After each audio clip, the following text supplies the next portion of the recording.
si è voltato improvvisamente alla gente che era lì e ha detto: la gente che cosa dice che io sia? Chi dice che io sia?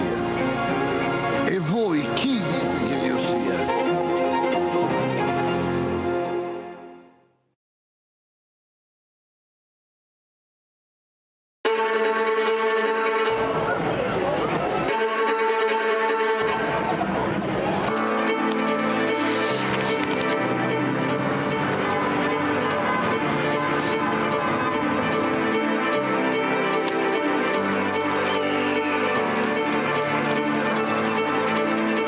Vi prego, vi imploro, con umiltà e con fiducia, permettete a Cristo di parlare all'uomo.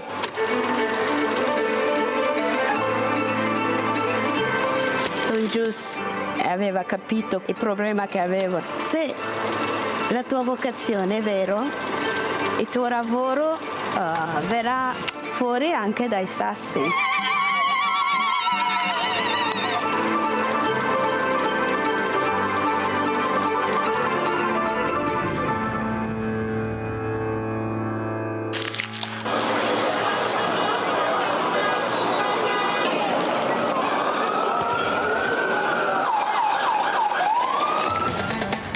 Di comunicare la fede agli altri, ma veramente insieme a loro riscoprire che cos'è la fede, che cos'è la fede per me.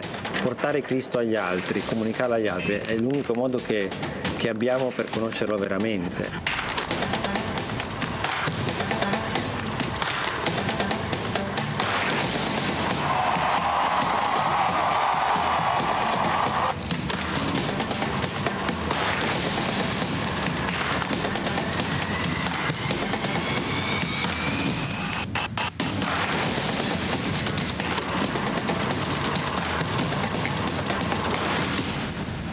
L'iter communionis aiuta a comunicare all'esterno la ricchezza di vita, di giudizi, di tentativi, di opere che nascono dalle persone e dalle comunità.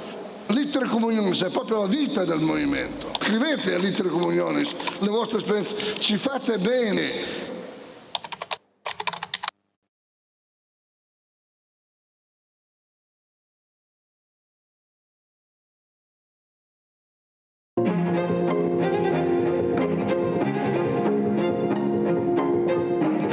Si è voltato improvvisamente alla gente che era lì e ha detto: la gente che cosa dice che io sia? Chi dice che io sia? E voi chi dite che io sia?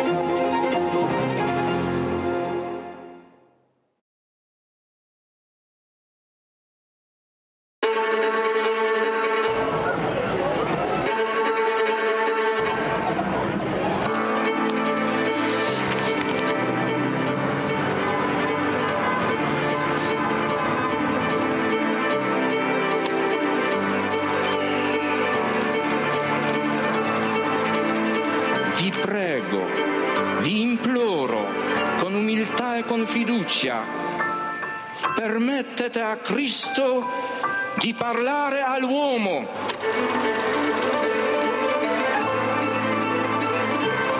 Don Gius aveva capito il problema che avevo. Se la tua vocazione è vero, il tuo lavoro verrà fuori anche dai sassi.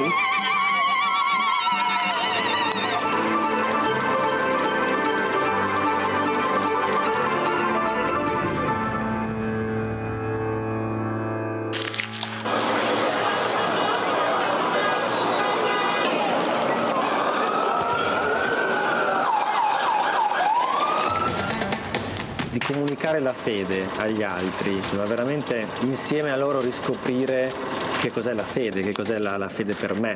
Portare Cristo agli altri, comunicarlo agli altri è l'unico modo che abbiamo per conoscerlo veramente.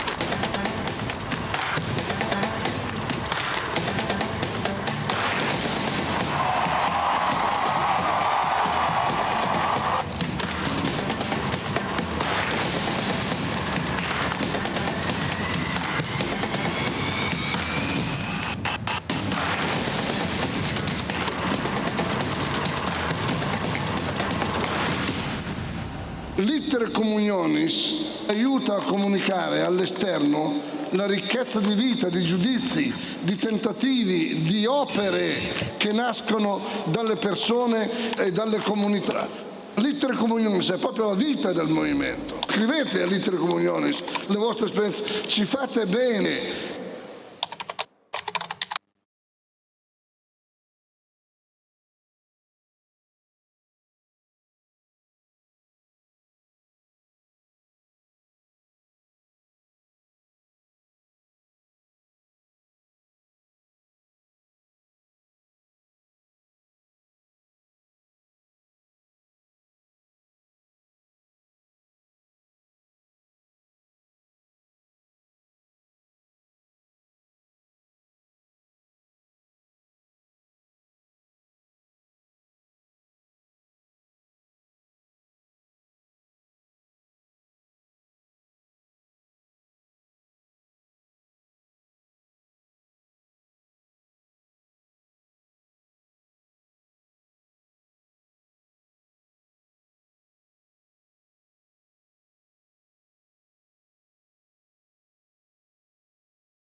la civiltà dell'amore.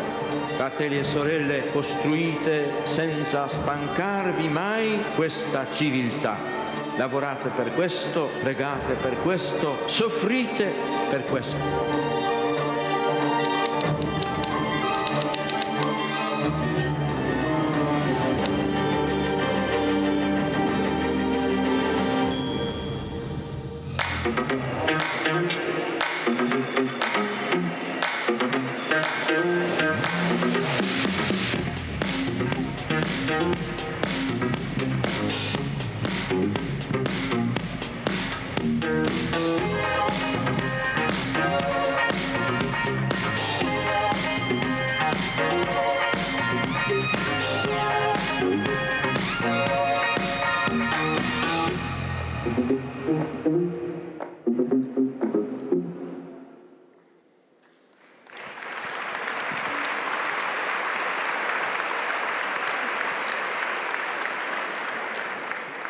Buongiorno.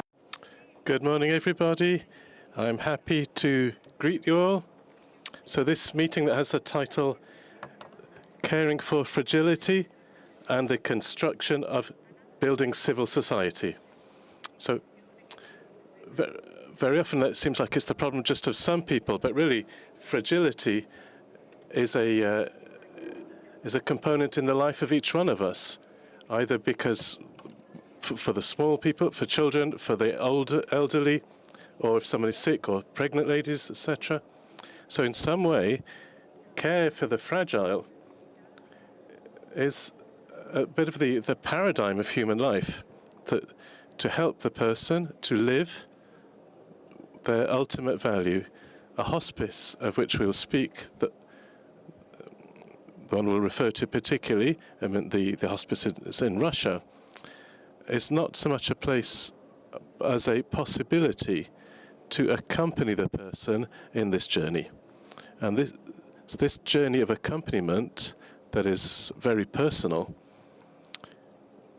as we say in the title, within this, there's also the construction of civil society. In Russia, the hospice is a very rare phenomenon, so it's very few of them. But it's this seed that has been thrown has already had some great fruits. We have here 3 people who have contributed to this history, to this story, which will tell us, and they'll tell us something.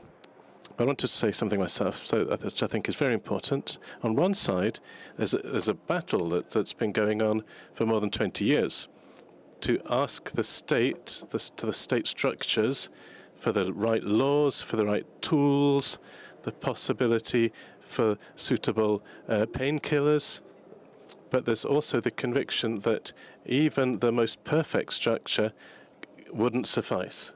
For a person who's ill and needy, going into a structure, even that's an excellent one, which is right that there should be, that's not enough if there's no human gaze, human attention on that person's needs, on them as a person, to help them overcome their fears and to respond together to the fundamental questions.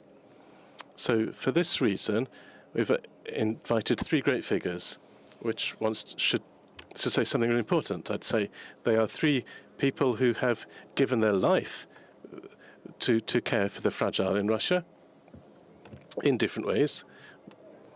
But it's interesting that one of them is Russian by birth, and we've got 2 other people, Lida Moniava, she's the Russian, and then we have 2 other people who are Father Giovanni Guaita, an Italian, as you might realize by the name, and Frederica de Graaf, who had renounced her Dutch citizenship to make herself Russian with the Russians. And another important thing is that really a few months ago, when we started to discuss with them more specifically to get the exhibition ready, and I realized that she's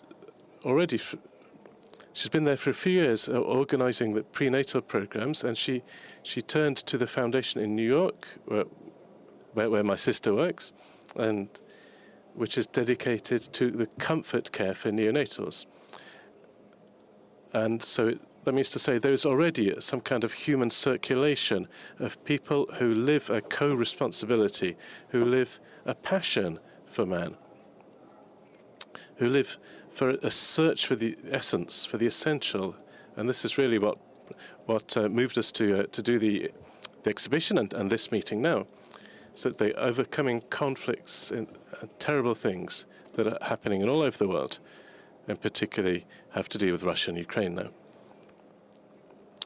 So, starting with Father Giovanni Guaita, who's an Italian, as I said. He's a priest, an Orthodox priest of the Russian Orthodox Church. He has worked a great deal for the hospice, in particular speaking with families, helping them in front of the diagnoses of their children, of these babies. But all this, the hospice had to start from a few extraordinary personalities of priests and pastors who not only marked the life of the hospice, but I think also the lives, I think this is right to say, Father, that they marked your life as well.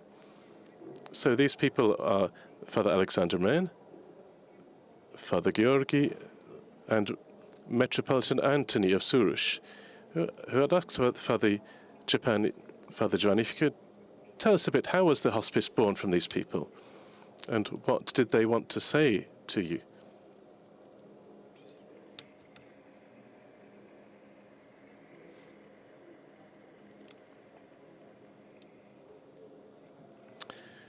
No, as Giovanna said. So here we're a Giovanni and a Giovanna. I'm Italian, but for almost 40 years, 39 years, I think I've lived in Russia, 39 in a few months. So I arrived there in the Soviet period. I got to know the Soviet Russia with all its characteristics, one of which was a sort of shame or embarrassment in front of human suffering. In the Soviet Union, they were constructing, like every socialist society, a bright, luminous future. And in this view, there was no space for anything to do with suffering. So certainly, the state looked after sick people, dying people, handicapped people, etc. But this was, unfortunately, it's veiled, almost hidden. So hospices as such didn't exist. And inside some hospital wards, they did everything to not display, to not recall, not remember death. The fact that whatever happens, in the end, we're all going to meet the end of our life. So this was at the beginning, and it endured in the beginning of my experience in Russia. And there, back at the beginning, I actually managed to meet this extraordinary witness of the Russian Church, Father Alexander Men, who's an Orthodox priest, very open, very cultured. By some, he was defined as the missionary to the tribe of intellectuals, because he was a very erudite man, surprisingly so. And around him, they gathered up people who were in the worlds of culture, in art, etc., in theatre. He wrote many books, in particular a multi-volume work that covers the spiritual journey of humanity, that is the growth of the spiritual awareness, starting from the civilizations, the primitive ones, and going through Greek and Roman culture and so on, right up to arriving at the prophets and going beyond to the story of Israel, up to the threshold of the New Testament and the work of St. John the Baptist. In the Soviet period, he was ordained a priest in the 60s, which are difficult periods for the So there was briefly there was a new persecution for the faith at the same time as an openness in an ideological terms. But Father was able to respond to this new challenge, this new persecution. It meant a subterranean ideological battle, a cultural struggle. So the state wanted to make it clear that any religious feeling was a prejudice. And it's because science had amply demonstrated there was no God, they said, and so no religious sense had a right to exist, they said. So in this context, Father Alexander affirmed as a pastor, as a missionary, if you could say so, and as an intellectual, he giving also cultural responses to this diatribe, that we could say. So he wrote many books, including this 6-volume book about the development of religious awareness in the story of humanity, the story of Christ. He wrote an entire dictionary, a bibliological dictionary, which, even that, a very serious piece of work, and so on. So these works were spread clandestinely with manuscripts and hidden reproductions and so on. They were never published openly in the Soviet Union, and were published outside the USSR and brought in clandestinely. He also created a very lively Christian community around him in the parishes that were entrusted to him, that are typically far away from the main cities. He never had a parish in Moscow, but deep in the countryside of the Moscow region, 100 kilometers or so from the capital. There, he was able to construct real Christian communities, which should say that Father Alexander was born in a Jewish family. He was baptized in the church, the clandestine church.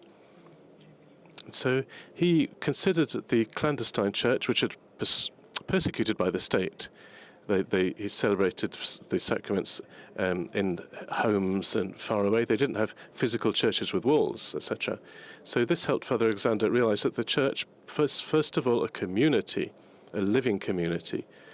It's not just a place of worship, and it's not even the worship. So first of all, it's the presence of Christ in the community. Christ who said, whenever 2 or 3 are gathered in my name, I'm in their midst. So this was the church for him. But the presence of Christ gives us attention to whoever neighbor comes past us, whether they are Christian. We can't just be Christians and close ourselves up in an ivory tower of our faith, which makes us feel safe. On the contrary, the Christian faith asks us to come down from Mount Tabor, to return to the world with all the contradictions and doubts and sufferings, and to seek to bring, if not responses, at least our solidarity to everybody. Father Alexander taught this, first of all, through his life, also constructing communities of this kind around him. So each one of the parishioners was inserted in study groups of the Holy Scriptures, meditation, prayer groups, but also charity groups for concrete Christian charity. And at the end of the Soviet period, the priest gave a religious course in a state school.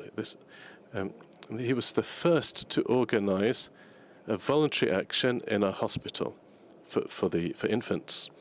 So you need to think that Father Alexander was also the origin of the voluntary movement as such, because it didn't exist in the Soviet period, but because the Spirit said it would take care of everything, of every need that the people had. And so, as I said before, above all, the theme of suffering was almost taboo.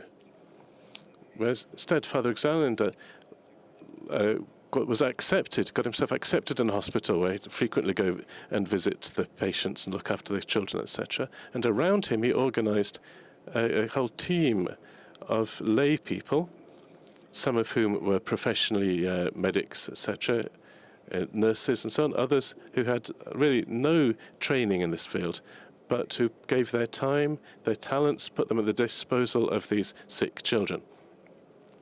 And from there came out a great idea of voluntariat, which it was followed, which in a way we'll talk about more specifically later, with the hospices, with the first hospice in Moscow for adults at the end of their life, and the first hospice for infants. Both projects are of federal importance, so that not just for the city of Moscow, but for the entire of the Russian Federation. And in some way they are linked to the figure of Father Alexander, and also to the figure of the Russian Metropolitan Anthony Bloom, who was a Metropolitan Archbishop in London, who inspired this work. And I think Federico will speak more of him, because he makes part even today of what's going on. So the infants hospice, Elvira will talk about, who's in a sense the founder of this. And when Father Alexander Men was killed in a very barbarous way, early morning while he was celebrating the liturgy, and some unknown person, nobody still knows who it was, it basically broke his head with an axe, split his head with an axe. All his disciples found themselves in a situation where they didn't know how to go ahead. Thanks the Lord, there were some priests who brought the same positions forward, brought them along, these positions of life, of church that's lived, and also solidarity and participation in the problems of the other people. So this was Father Chestikov, who's one of the priests who were most cultured at that period. I had the fortune to manage to meet him. I knew him very well because we were both teachers in the same university. I was doing Italian literature, and he did Greek and Latin. So we had the same groups of students. Father Georgi was a great intellectual, but also had a talent particularly for helping children, because he continued in the pediatric hospital where Father Alexander Men had started this action, this voluntary work. He carried it on, Father Georgi. So all this says that Christianity is solidarity. It's sharing. There isn't a response to why we all die, and there's no answer to the even more. It's even more difficult to find a question to the question of the suffering of the just person. Why does a child die? This question is played out in a dramatic way in the parents of these children, of these infants. So we don't try to give a response. We give only the possibility to share it, to go ahead with them, to carry together the situations, the difficult situations that are created, even concrete terms, in looking after these children in particular. So I believe that the importance of hospices and of caring and the care that is given to the end of life is, first of all, this sharing, being beside them, taking part with them. This naturally you can do even starting from totally secular positions. I believe this very well, but for us Christians, we do it also starting from the fact that Jesus Christ is in each person, and in particular way in the person who suffers, as the Gospels show us, like the parable of the Samaritan, and the human solidarity is the other face of the Christian faith, we could say. Thank you.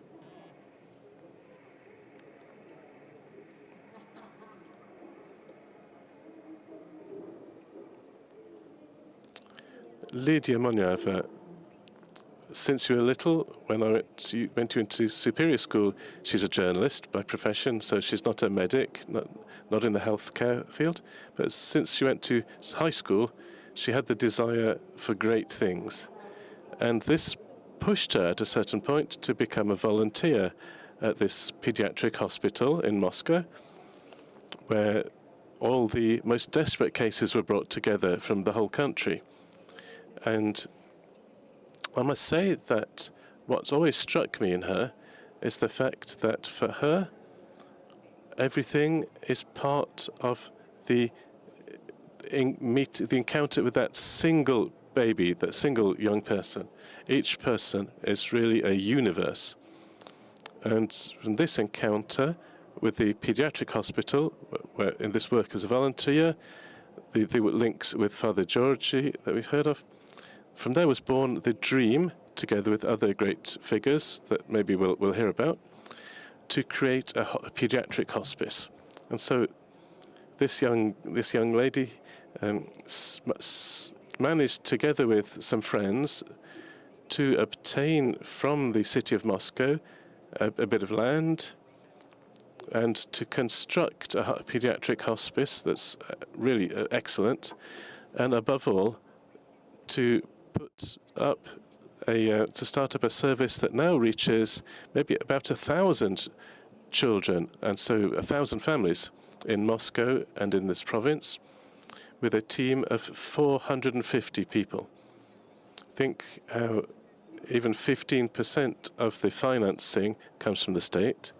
The 85% of it is a burden on Providence, if you like, that in this case has the name of Lidia Moniava. I say this because the thing that I want to ask Lidia is, from one side, maybe her story, her history, but also the most important encounters that she's had in the hospice. And on the other side, what has changed and how has it changed in these last 2 years? How's changed in her vision, her gaze? What does it mean doing the hospice today when the situation is one of war, of aggression, and of refugees, of conscious objectors, etc.?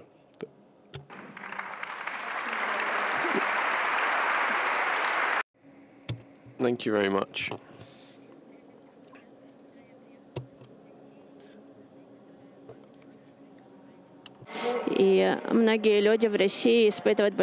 I'd like to say that I come from Russia, where there's a terrible situation of war. Many people feel a great sense of guilt, and so it's very important to speak today of this thing. Now, while I have the microphone in my hand, I'd like to apologize to our Ukrainian friends for everything that's happening to them via our country.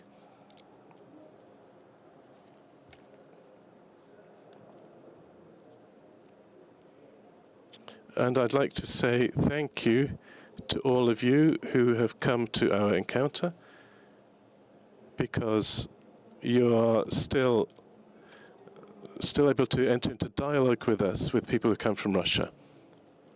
I understand that now it's not a very popular position, and I'm very grateful to you for your openness to dialogue. Okay.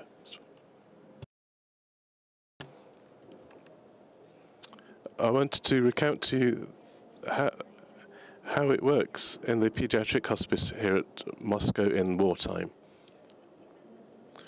First of all, palliative care is taking care of persons at the end of their life. And each day we care for the lives of the people who are weakest. This idea is absolutely contrary to the idea of war. War, we're talking about destruction, about death, about aggression, about not respecting human life. But the hospice instead deals with love, with life, with caring for each person every day. And when Russia started the war, this question was born in me. How can, at the same time, in the same place, how can we live war and palliative care? How can they exist in the same place? Before the beginning of the war in Russia, we moved to guarantee the rights of these children, for their rights to education, because these children can't go to school physically, for the right to enter into society, because in Russia it's very difficult many things are not accessible to them. There are many means of transport that aren't accessible, and in general, there's an isolation of these people. Many invalids don't even manage to leave their homes. And we always struggled to make these efforts to not let them kind of go crazy about these people. So we pushed ourselves to demonstrate that these sick children had the same rights as normal children, and nothing less. They were nothing less. And so all of these discoveries seem like they're no longer relevant, because we can't strive to enter into society that when everything's getting destroyed. In war, the rights of nobody are respected, but it's important to understand that all of the difficulties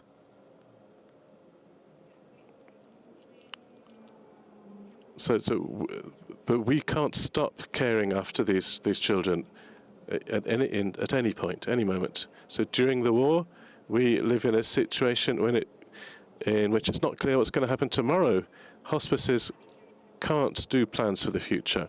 We can't think about new projects or think of a support for the patients over the long term. But the situation in which we find ourselves, little depends on us.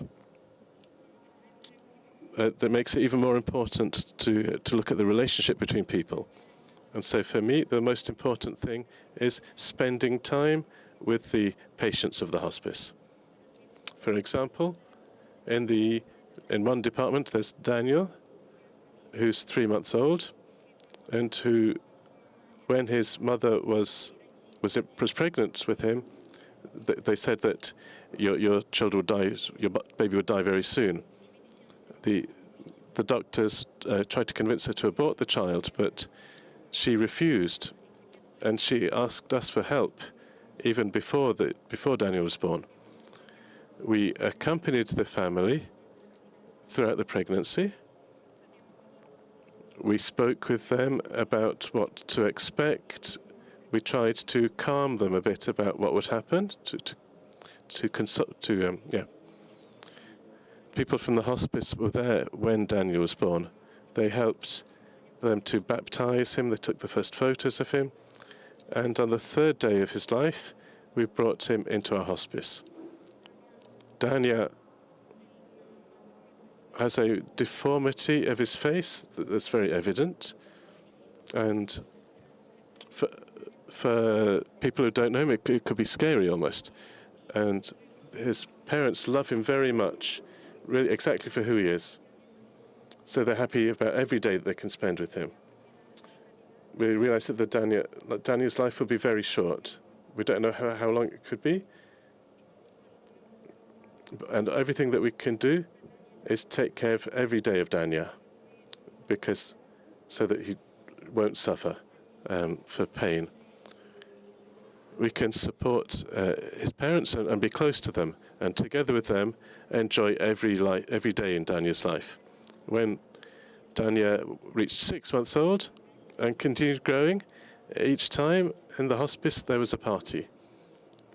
When we had these parties, we bought some cakes, we had some guests come in, and a photographer took some pictures to remember the occasion. And like this, we celebrated every day of his life like a party. Or also Veronica, a girl with a spinal muscular dystrophy, who's attached to an artificial ventilator. A little while ago, I was with her in a night shift, and she asked me to be brought to a disco. So we went together by night to this disco, and Veronica was super happy. And when I brought her home in a wheelchair, she was breathing with this artificial ventilator, and at the same time she was singing the songs that she'd heard, and she said that she was really happy, and this for me is the greatest result of the work in the hospice. So for this thing, we in the hospice needed to buy a special apparatus for ventilation, and to buy this piece of equipment, we needed to buy things for nutrition, for hydration, and looking after our health is very important, but it's not enough to have a happy life. For a happy life, you really need friends, to be necessary for somebody, to share your life with somebody and not be alone. And then I wanted to share also a story about Dima. Dima was a boy with muscular dystrophy. He too couldn't move by himself. And our hospice helped him for almost 10 years. Each of those years, Dima lived it with his granny, who couldn't take care of him by herself. Dima said he wanted to live, didn't want to go ahead with life. He refused to take his medicines, refused artificial ventilation.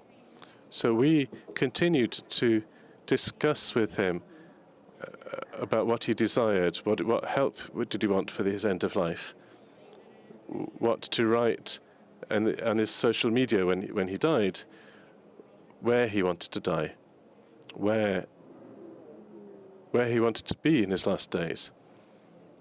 But in these years, we managed to organize for Dima a special residence near the hospice, or within the hospice.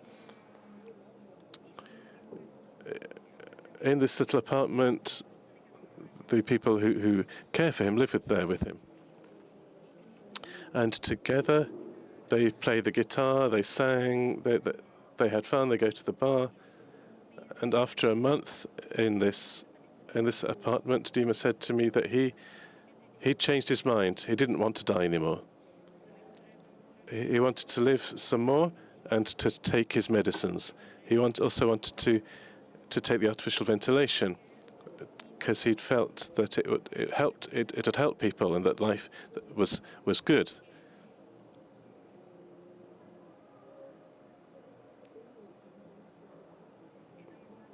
And from another side, a really important part of the work in the hospice is encountering the suffering of the individuals and being with them in their suffering.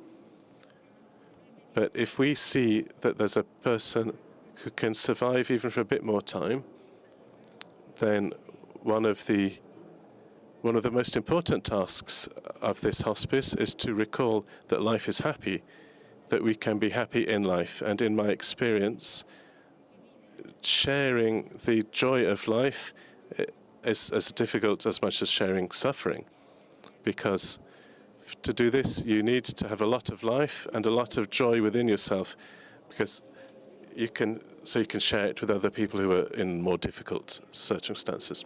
So for me, the most important task is not that of caring for these children, these poor children, but to help their families to live a more happy life.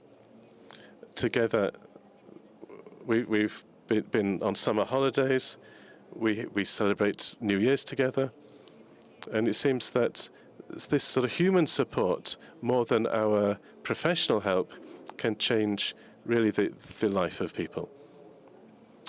Many people said to Dima to take his medicine, but until he felt that he wanted to live, all of this advice was no use. Dima wanted to continue living only when he realized that he was important for someone and that in his life there was much joy. Thank you.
Io credo che questo applauso I think that this applause is really an applause for the fact that we're all here because we're searching for the essence. We've come to Rimini, so many of us, particularly to search for this. And when we hear from people like what we've just heard now, we really find that this essence exists and we can find it. Sometimes you only need a smile or a song that's shared together in order for people to decide that life is worth living.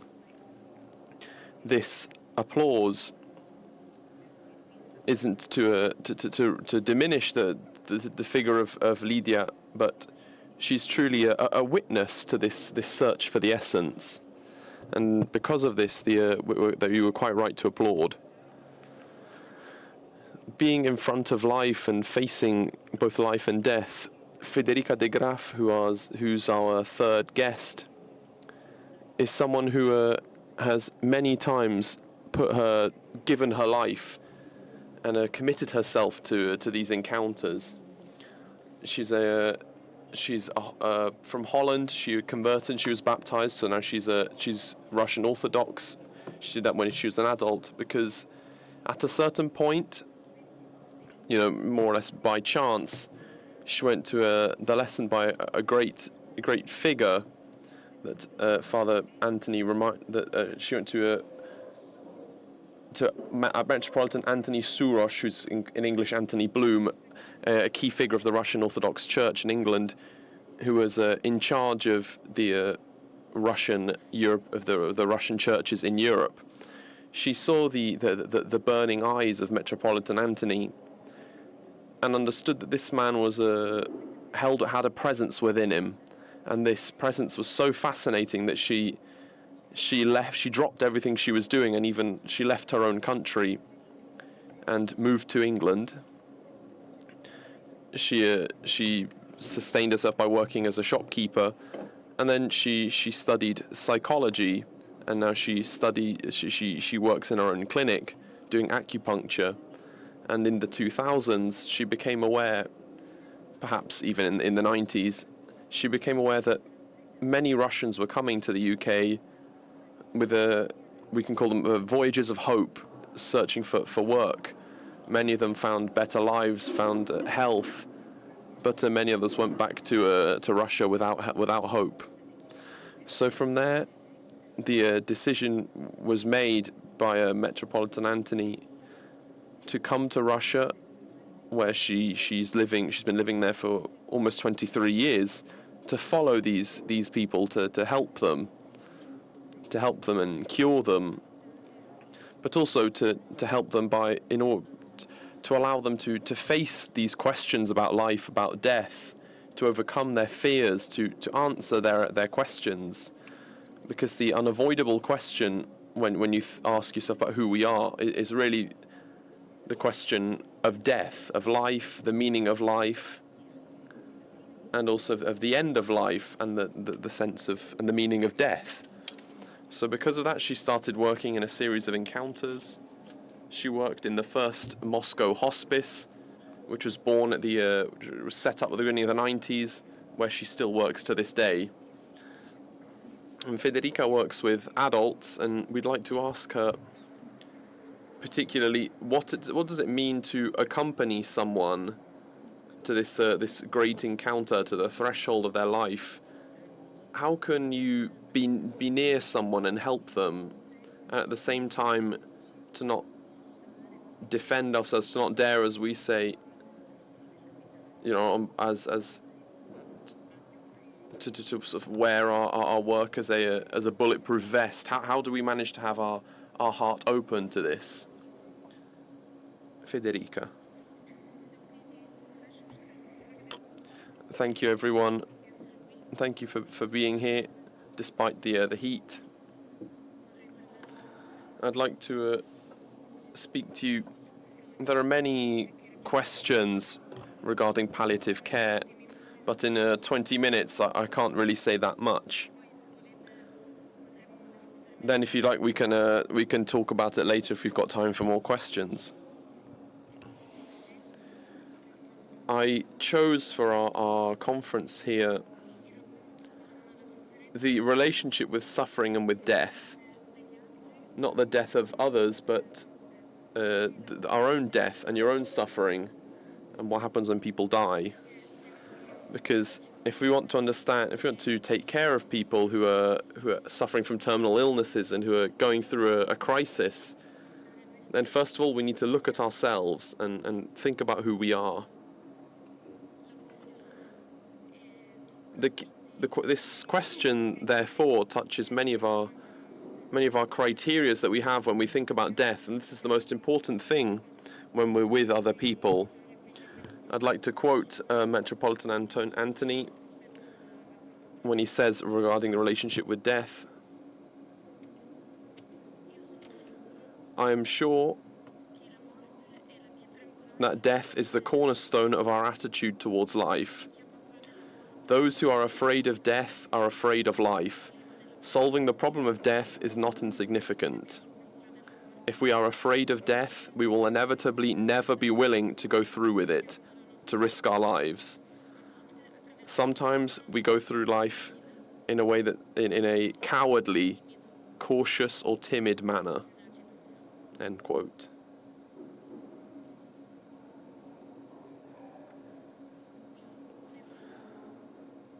I wanted to quote Antoine de Saint-Exupéry that says that the essence is invisible to the eyes. You can only see it with your heart. And Metropolitan Antony says that spiritual life starts with the education of the heart, first and foremost. I wanted to say two things about suffering and the fact of encountering ourselves despite any crisis, and to face death, to look at death face to face. I wanted to give you a few examples of people who've had to face up to death and have done it with courage, or who have denied it. I will speak to you about Ivan, who was 60 years old.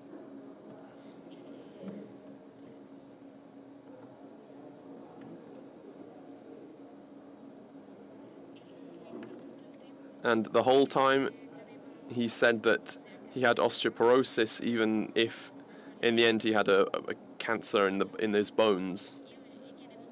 So I asked him every time, "What's your diagnosis?" And he answered, he'd always answer osteoporosis. And one day I saw his wife as she went into his room, and she was drying her eyes because she wanted to pretend that everything was well. And he'd seen her eyes, how they glimmered, and he asked her. I said to his wife, maybe we should tell him what his real diagnosis is, what's really happening. And she told me, "Yes, go on, let's tell him what his diagnosis is, but let's do it together, because I'm afraid." So she went up to him and she said, "Look, you don't have osteoporosis." And he told her, "Look, I've known from the beginning." And they both cried. And then, but there was no longer this need between them. They were able to have an open encounter, heart to heart. The problem with this diagnosis is a real one. If you deny what's happening,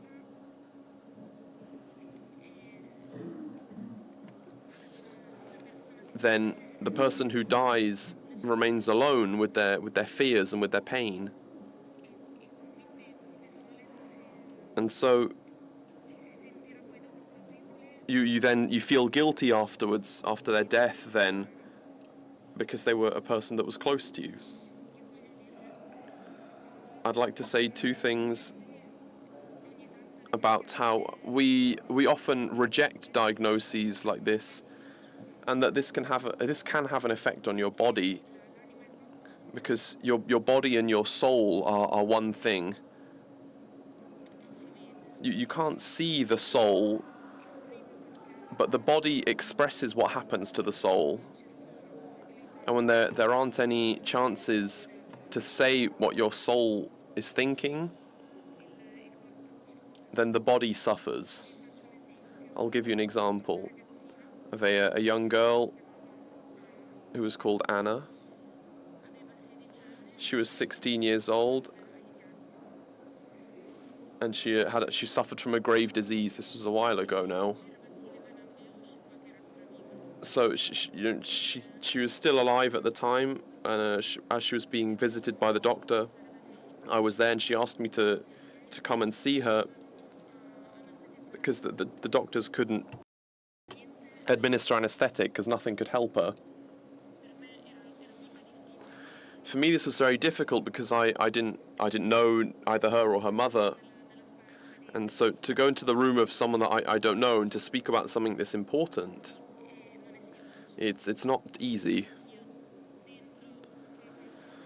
So I made the sign of the cross. I said, Lord, help me to understand where to begin. When I went in, I saw this young girl. She was very pretty. She had some big blue eyes, but she didn't have any hair. And she looked at me, and she was awaiting what I was about to tell her. So unexpectedly, I asked her,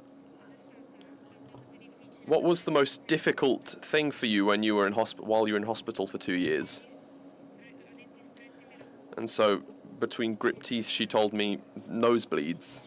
And I said, well, you know, when you see blood, does it seem like a lot? And it isn't. And she said, she was very closed, but she looked at me and she said,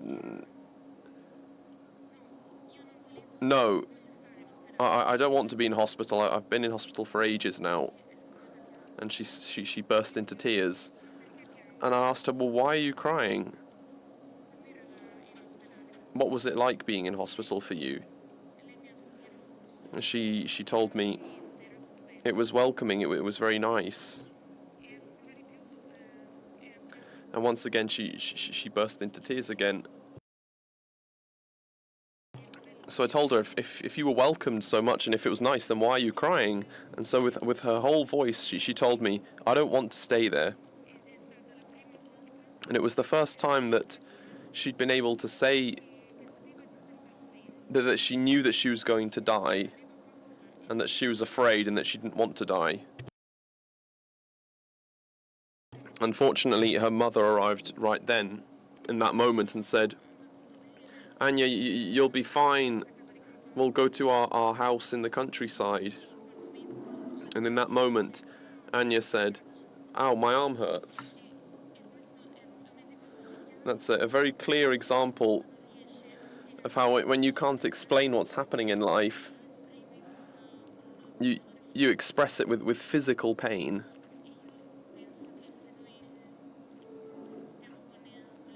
I think if we stay with sick people, we have to first look at what's my relationship with death, with suffering.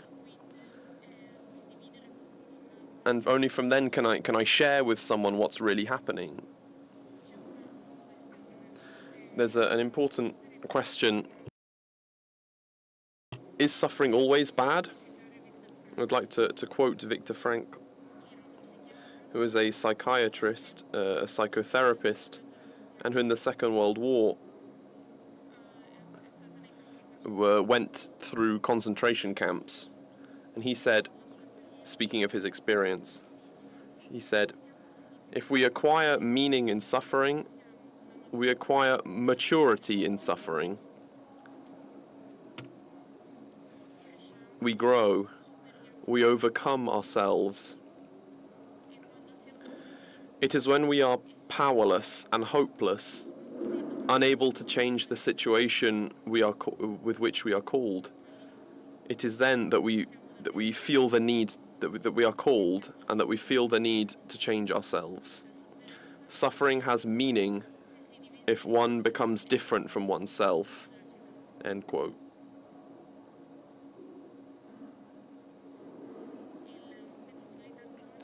Metropolitan Anthony, in this regard, he would often say,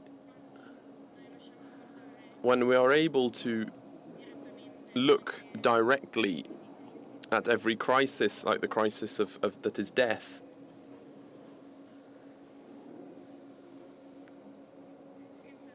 when we're able to do this without doubt, people become almost born anew. They acquire a new greatness. When a person is able to look their own suffering in the face, hate, pain, the horrors of war, and they're able to remain human to the core, end quote. I'd like to give you another example of Tatiana, who's still alive. Her son is 3 years old, and he's dying. He's been dying for a while. He's under artificial ventilation, and during a meeting, I said, well, what's the point of all this? Obviously, we don't have an answer to this, but with time, she was able to answer this question, and she said, I've become another person. And now I don't have the same values I had before in life. And slowly she's been preparing to let go of her son, and despite the struggle that involves. When there is suffering, a personal suffering, and when there's the pain of separation, there's always a choice. To be a victim, and thus people always ask, what's the point? I was a good person, why did this happen? Or you can choose to see how this is a chance to learn something and to take some steps forwards. And it's very important to learn to speak of these things with sick people, so that they may live in an authentic manner. And this is only possible when we look in the face of what's really happening, when we don't cower away from it. I'll give you the example of an 18-year-old girl who was dying because of breast cancer. And her mother didn't want to accept the fact that she was dying. As like all teenagers, she'd already read everything on her computer. She already found out what all the possible scenarios for her were, and she'd written all these scenarios down, all the horrors that could have happened to her. She'd ended up, therefore, in a terrible depression, and she wasn't able to speak anymore. I looked after her. I was her acupuncturist for a long time. And in the end, she began to do something. She began to knit. And her mother wasn't able to be beside her. Her mother was already looking at the future. She'd already buried her own daughter in her mind. And she said, what will I do when she's not here anymore? And thus she wasn't able to be by her daughter's side. It happens, therefore, that people think about what's happened before in the past. For example, a relative of mine died a little while ago, and they rethink about, they carry forwards all these things that happened into the past into the present. The experience of the past becomes transported to the present, and it puts hurdles in the way of the present. And we need to talk about this. It's a very important topic.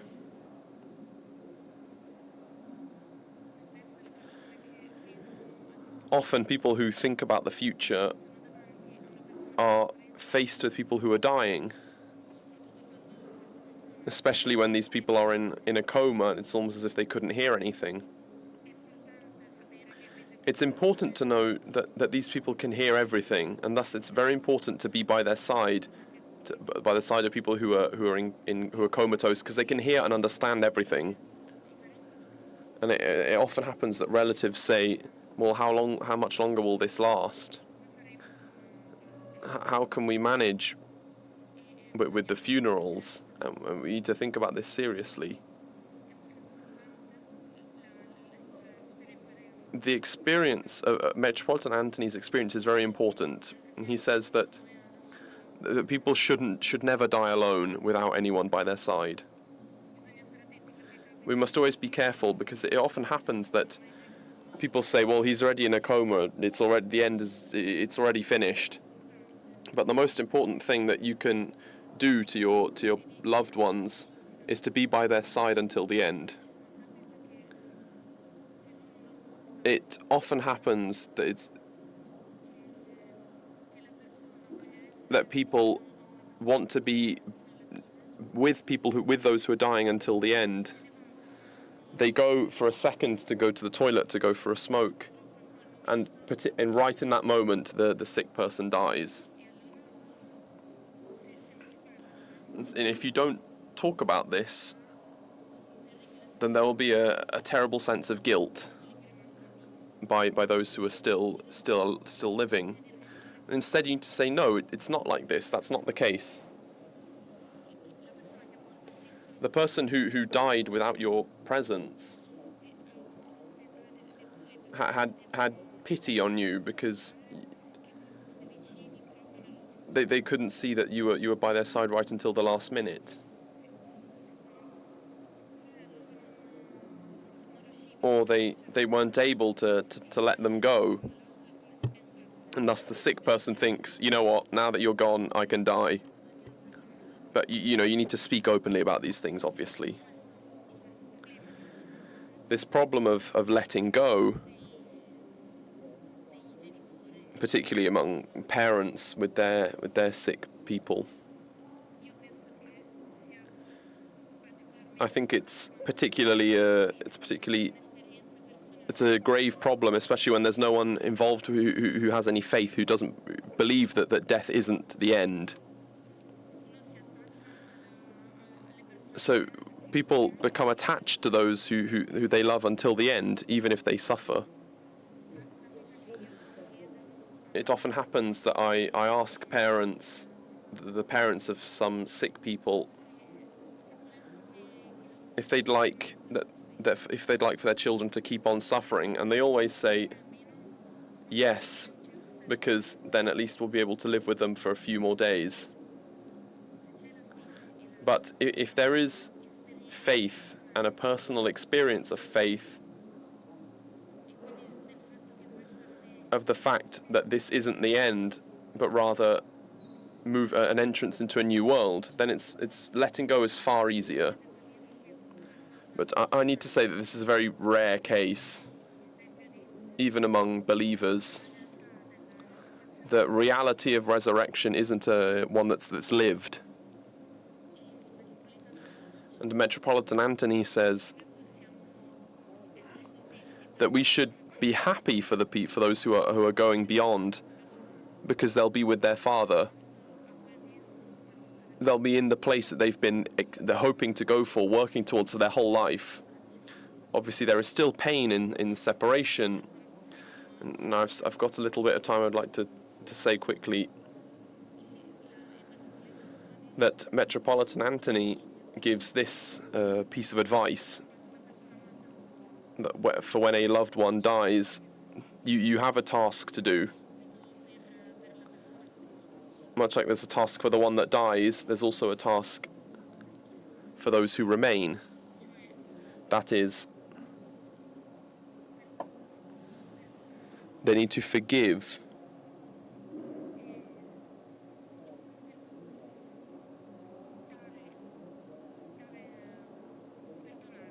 They need to forgive and let them go, so that they may be a forgiveness on our behalf. And secondly, instead of living with distractions so as to not have to face your pain,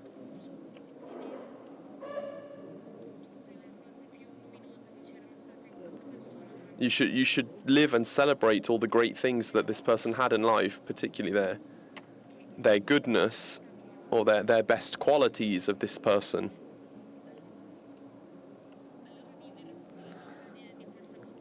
And so live the love that this person had in their heart, and so that's their task, so as to not lose yourself in your own pain, but rather to live in that goodness, which was the key personality point of the person who's died.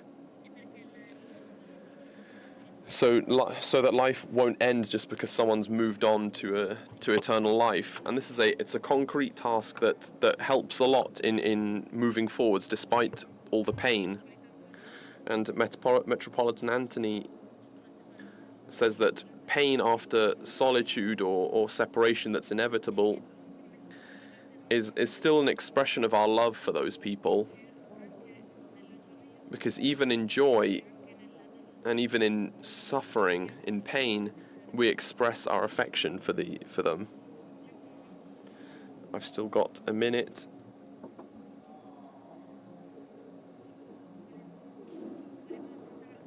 I'd like to briefly touch on the topic of euthanasia.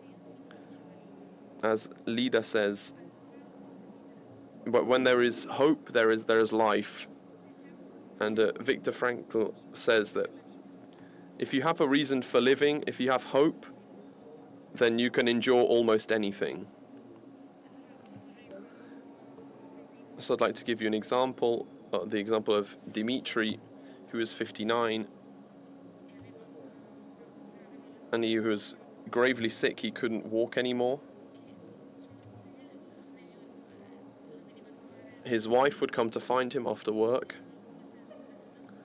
and it was as if whenever they were together, it's as if everything was fine. And one day he told me, "Frederica, I can't live anymore, I want to kill myself." And I told him, "Dima, this isn't the solution, this isn't how you answer that problem." And after a few days he told me, I don't want to die anymore. And so I asked him, what happened in the meantime that made you change your mind? And he wasn't much of a believer, but he told me, these are his words: "God showed me that we have a task to do after death." "What is the task you have?" I asked him. He told me, "I'll be a guide for all those who will come after me." And this was enough for him to not think about suicide anymore.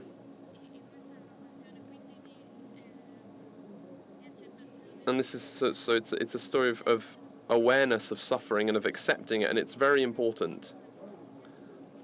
And we find reason for everything that we do. I wanted to end our discussion here with the words of Metropolitan Anthony.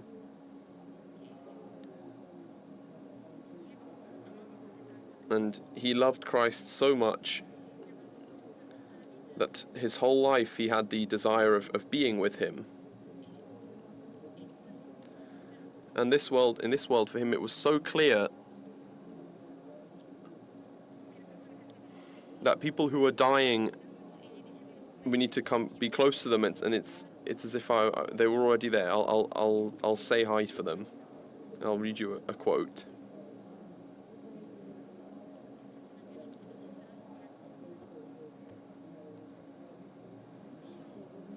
God doesn't take pain, the pain from earth away from us, from this life that alternates between joy and pain, so that he does this so our heart may become deep, so that our soul and our life will have nothing but love left in it. And to us too, the Lord says, do not cry. Not in the sense that he asks us to forget our pain, but in the sense that with faith in him, with trust in invisible things, we can overcome ourselves and overcome time, overcome pain, and grow as real people, capable of living lives full of love that cannot be separated by nothing, because their time on earth is eternal, and that after death it can be overcome. End quote.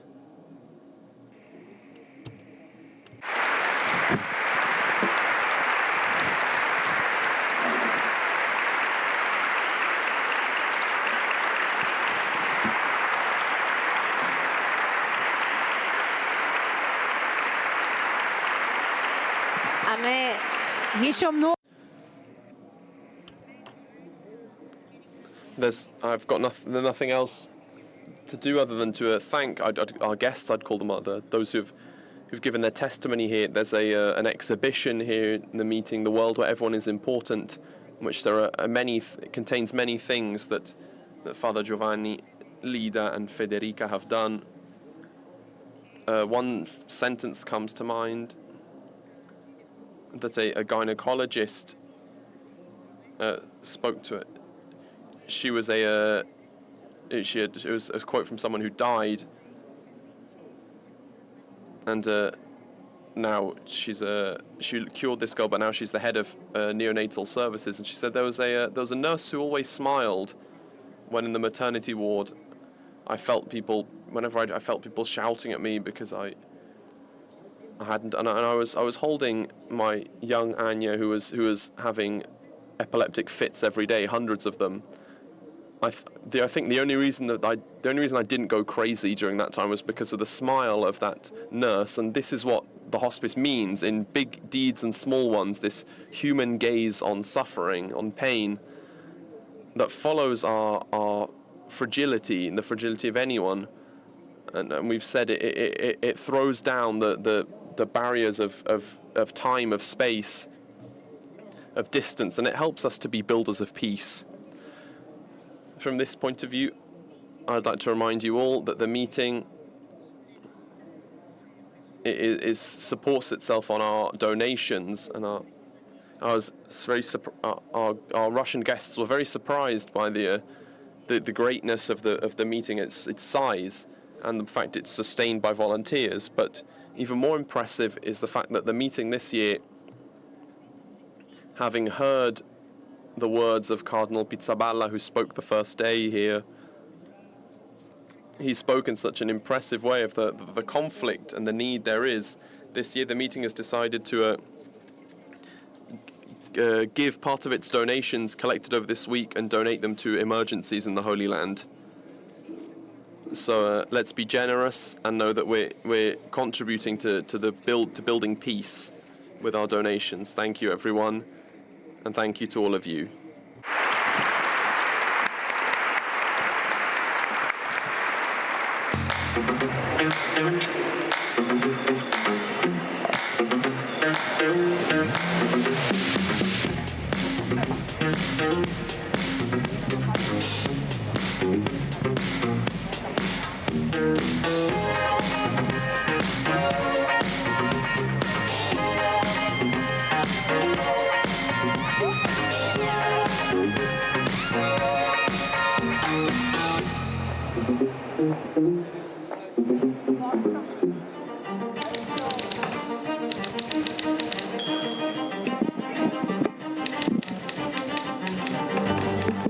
Tutti lì.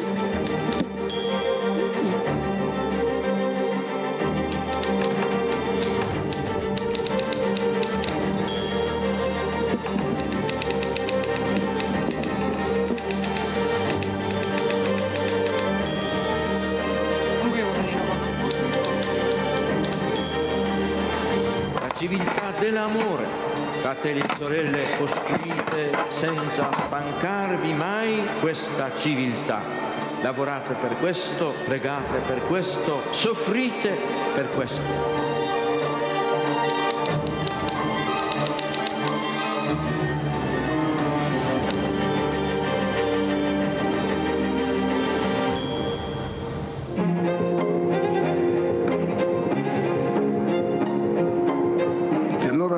voltato improvvisamente alla gente che era lì e ha detto: la gente che cosa dice che io sia? Chi dice che io sia? E voi chi dite che io sia?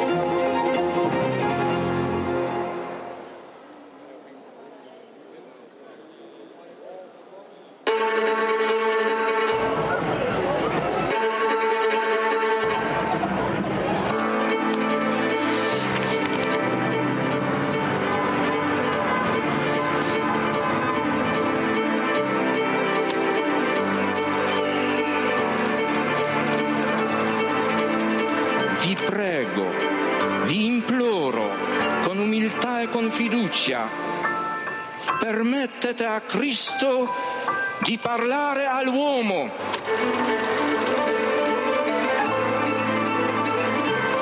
Don Gius aveva capito il problema che aveva. Se la tua vocazione è vero, il tuo lavoro verrà fuori anche dai sassi.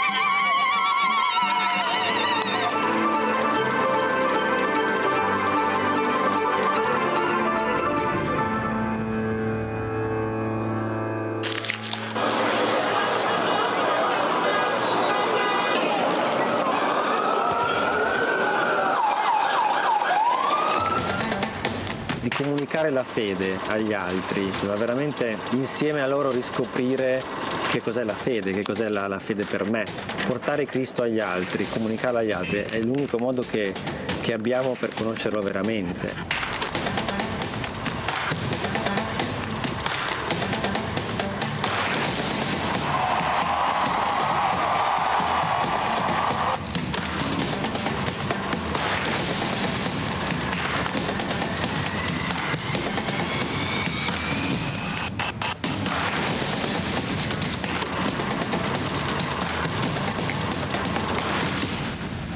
L'iter communionis aiuta a comunicare all'esterno la ricchezza di vita, di giudizi, di tentativi, di opere che nascono dalle persone e dalle comunità.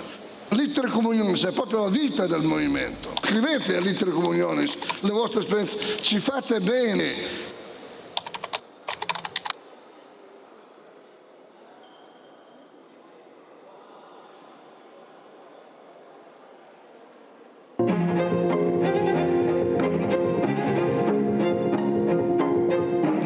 Si è voltato improvvisamente alla gente che era lì e ha detto: la gente che cosa dice che io sia? Chi dice che io sia? E voi chi dite che io sia?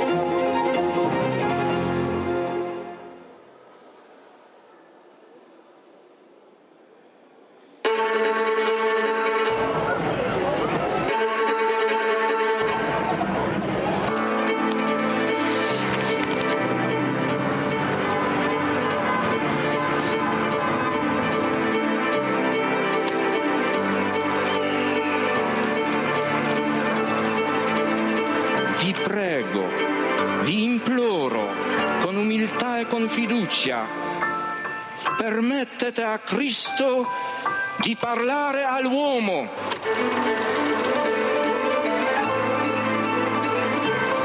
Don Gius aveva capito il problema che aveva. Se la tua vocazione è vero, il tuo lavoro verrà fuori anche dai sassi.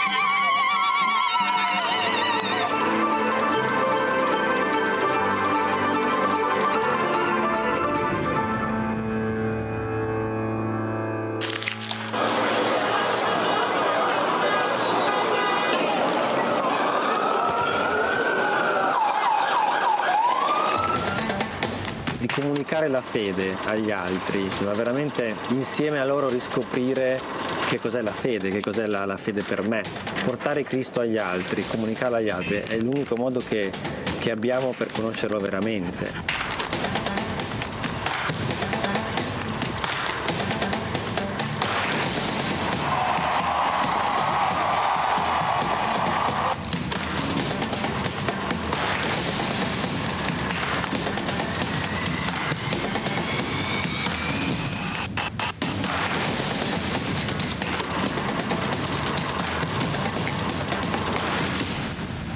L'iter communionis aiuta a comunicare all'esterno la ricchezza di vita, di giudizi, di tentativi, di opere che nascono dalle persone e dalle comunità. Litere Communionis è proprio la vita del movimento. Scrivete a Litere Communionis le vostre esperienze, ci fate bene,